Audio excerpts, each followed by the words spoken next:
it's wholly appropriate for the president to share whatever information he thinks is necessary to advance the security of the American people. That's what he did. As to your question on had that information been shared previously, I'm not sure about that. When did he make that decision, though, sir? When did he make the decision? When did he make the decision to share the information? He made the decision in the context of the conversation, which was wholly appropriate. So let's just, I think it's worth recapping one thing here. The president was meeting with the foreign minister about the terrorist threat. He had also raised some difficult issues. What we expected in terms of different behavior from Russia in key areas like Ukraine and as in Syria. But then the president was emphasizing, hey, we have some common interests here. We have to work together in some critical areas. And we have an area of cooperation with transnational terrorist organizations, ISIS in particular, an organization that had already taken down a Russian airliner and murdered over 200 people in October of 2015.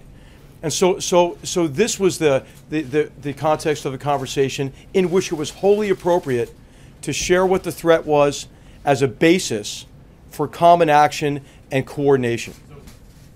All of you are very familiar with the threat from ISIS. All of you are very familiar with the territory it controls. If you were to say, hey, from where do you think a threat might come from territory that ISIS controls? You would probably be able to name a few cities, I would think.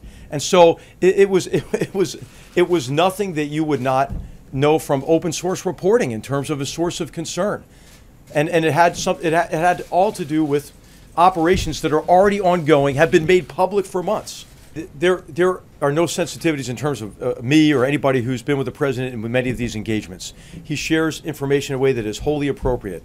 And I should just make maybe the statement here that the president wasn't even aware, of where this information came from. He wasn't briefed on the source and method of the information either. So I'm sorry, this is going to have to be the last question because we do have the president of Turkey coming, I think, momentarily. Thank you very much. Contradict you. They contradict you, General. We have more questions, General. Will you release the transcripts, John? General? Who's investigating the leaks?